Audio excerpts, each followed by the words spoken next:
بر حانیت بندگانی که از اولاد و اجداد برادر ما حاجی علاءالدین گذشتند، خدا همه رحمت و مغفرت بگردونه و الله مهربان در این خاندان فیض و برکات نازل کنیم، آفت و بلاها را دور بگردونه، مرادها و مطلبها و مقصودهای نیکی که دارند خدای مهربان با فضل و کرمت حاصل بگردانیم. عزیزای خدا میگفتن به خبرها در فریب عشرت امروزه اند، با خبرها روز و شب انجام فردا میکنند. الله مهربان ما را از زمره همون کسانی گردان که فهمی داشته باشیم که از اینجا برای خودمان یک برداشت، یک توشه، یک ذخیره داشته باشیم که راحت خانه آخرتمون و راحت خانه قبرمون باشد. خداوند باز هم میل های ما را، محبت های ما را، اخلاص های ما و شما را به سوی دین خدا زیاد بگرداند. ربنا فاغفر لنا ذنوبنا و کفر عنا سیئاتنا و توفنا مع الابرار یا ارحم الراحمین. الله مهربان همتون را حفظ کنه. خداوند نگهبان تو باشد.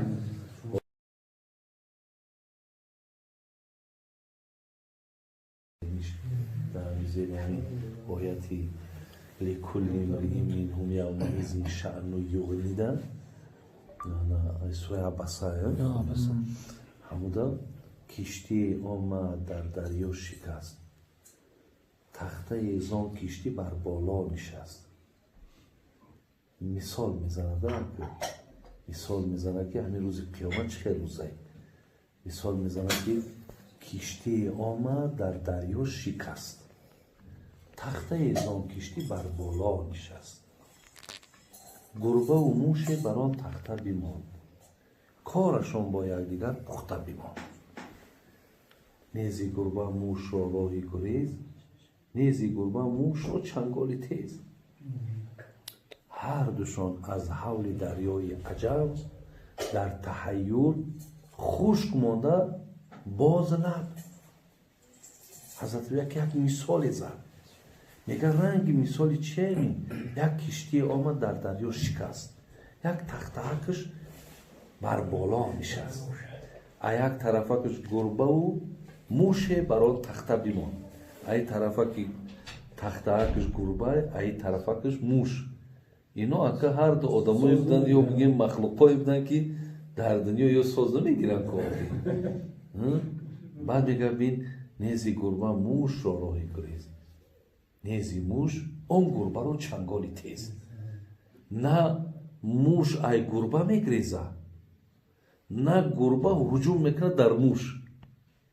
هر دوشون از حول دریای عجب، در تحیر باز مونده خوشکلب. میگه هر دوش میگه دایه اندیشن، ای همی دریا صحت و سلامت به ساحل میبرویم یا نمیبرویم؟ در فکری هم میگه در فکری با یک دیگر تهاجم و یک دیگر قطعی مقصد همون کاری در حال دنیا و تینجی داشتن، اینا ای ذهنشون میگه دور. ای فقط مقصد هر شخص ای همی دریا میابیم یا نمیابیم. انامین معنای میگه همین قیامت میگه انمی است، میگه که هر کس در اندیشه خود چه، هر کس که آیا من مقصد صحت و سلامت میبرم یا نمیبرم. برای همینه برادرای عزیز که این قدر همون پیامبر نازنین برای چی گفت که شیبت نگفت هود و اخواتها. بین میگه موی سری مرا، میگه موی سری مرا همون اولی اصحابش حضرت انس میاره میگه که جمع میگه در ریش و در سری پیامبر تا 20 دانه میگه سفید بود. بعضیش 17 میگن، بعضی 18 میگن. اگه حضرت تو حساب میکردن میگه همین آخرش میگه تا 20 دانه بود. میگه همین پیامبر میگه پرسیدن حضرت ریشاکت قطعی سر سفید چیده است؟ گفت سفیدی اینا از حساب سوره هود های. و اخواتها و برادرای سوره هود.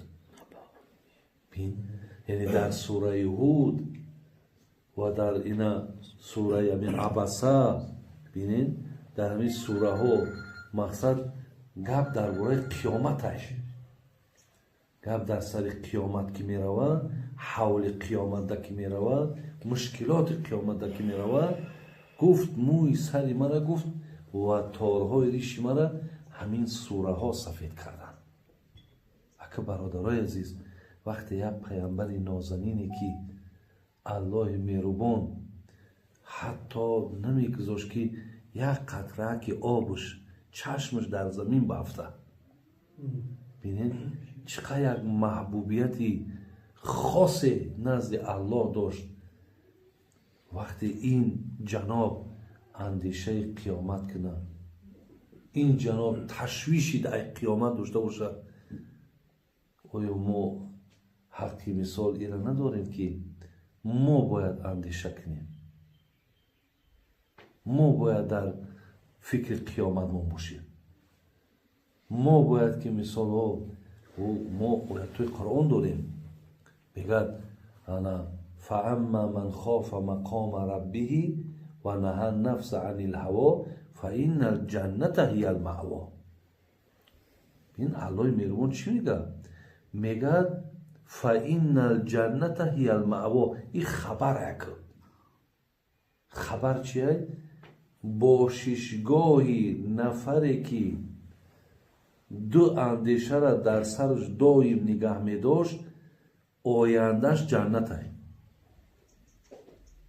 بین این چی اندیشه ای؟ این چی فکر ای؟ این چی خیال ای؟ میگه یکم خاف مقام ربیهی، همیشه در دلش ترس الله را، در قلبش در ذهنش قلب الله را همیشه و همیشه نگاه می داشت، ترس از الله داشت که یعنی معنی چی بگیم؟ همیشه ترس می ترسید. ای چی می ترسید؟ این انجام کاری ما چی میشه باشه؟ آیا خداوند بگیم بایتری اصطلاحی بگیم پیرگواری ما را چخیل میخوانده باشه؟ ما چیکار میکنیم؟ چی میشه؟ میگه از همین چیز دویم مثال دویم همین ترس با خود داشت. یا اندیشه که روز قیامت خدا این وعد الله حق گفتگی، شما میگه چیزی را که من گفتم همش حقه. چی گفته الله؟ گفته از جان تمه گیرم، جان تمه گیرم. گفته از خانه قبر در زندت میکنم، زندت میکنم. گفت میپرسم در همونجا میپرسم. روز قیامت گفت باز بار دیگه از قبر بیرون تان میکنم. نامه اعمال میخوانیم، نامه اعمال میخوانیم. گذشتن پول صراط داره. وعده هایی که الله داده است همه اینا حق هم برادرها. از همینایی که من گفتم یک تاش اگر نفره منکر شود کافر می شود. منکر شود که بله همین سوال خانه قبر نیست بگه نعوذ بالله، همین را منکر کافر میشه. نامه اعمالش چیه؟ ترازوی اعمالش چیه؟ اینا دا برادرای عزیز انسان کافر میشه. یا وعده های الله در قرآن هم که با اینها شما روبرو میشید.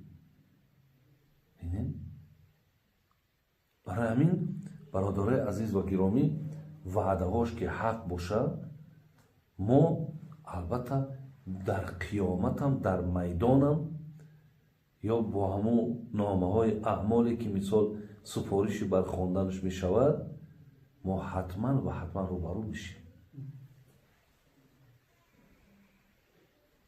از امیلیات یکم چیزی که ما را میگه خبری آیت گفت که داخل جنت میشین، نشستگاهتون جنت میشه، همون چی بوده؟ یکم همین ترس خدا، ترس خدا برادر است. دویمش گفت و نهى النفس عن الهوا. هر کسی که اگر مطابق خواهشات نفسش زندگی نکنه یا همیشه پیروی از خواهشات نفسش نکنه. زیرا الله مهربان که بسیار ذات مبارک، ذات بسیار با بندش ترحم و محبت که داره، میگه این نفس لامارة بالسوء، نفس بدخواه شما های، نفس بدخواه های. وقتی بدخواه که باشه باید ما پیروی ای نفس نکنیم، پیروی ای نفس نکنیم. الله گفت کسی پیروی ای نفس نمیکنه، اینها دا چی آمد خبرش؟ یعنی دو چیز کسی داره. الله گفت که فإن الجنة هی المأوی، باششگاه جنت های. این معنای برادر عزیز آیت و معنای بگیم همون قیامت و همین چیزا هم همینه. لیکن سوالی که برادر ما کرد که حضرت ابراهیم بجز ابراهیم همه اریان است، راستی من یک دیدم همین چیزا در کتاب وا خوردم، خارجان وا خورده، من وا خوردم همونجا دو علت میارم. اگر تو چی اندازه صحیحیت داره من این راستی دیدم. میگه یکم همین که حضرت ابراهیم بیشتر میگه بیشتر همین آدمایی که بسیار محتاج به لباس بودن اونها رو میگه ای لباس تامین میکرد. میگه یکم چیزش میگه همینه هست می خبر آمده دیگه تو چی اندازه که صحیحیت شد بازی من اثبات کردن نمیتونم ولی دیدم در کتاب. میگه بیشتر میگه مردم اوریان همه مراجعت به ابراهیم میکرد. یک میگه دویمش میگه این بود که ابراهیم وقتی در آتش میپرتفتن اوریان پرتفتنش. اوریان که میگه در همون آتش نمرود آخی آتش افروخت کو، این هم قرآن خبر میده کو. الله مهربان گو یا نارو کونی بردن و سلاما علی ابراهیم. مثال همون آتش امر کرد که ابراهیم که آمد قبولش که پذیرایش که مقصد مهمانی تای خب خنک شو و سلامت نگهش بدار، یگان زیان و زلال مقصد بر بالوش نیفته. این قدرت های الهیه یک با الله که تکیه کردی همین خیلی حفظت میکنه. همون که میگه که دویم میگه همین چیزش همین بود که ابراهیم میگه آریان میگه به آتش که پرتفته شید روز قیامت به همین خاطر اینا صاحب لباس میکنن. همین دو چیزا من در کتاب خوردم دیدم مکه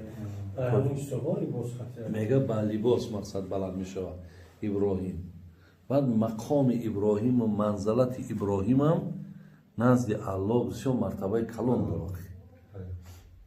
این کسا مقصد الله مهربان همچون خلیل خودش خوندگی سالون در ملت که در ملت که ما بهترین دلیل شوری ممکن همین باشده.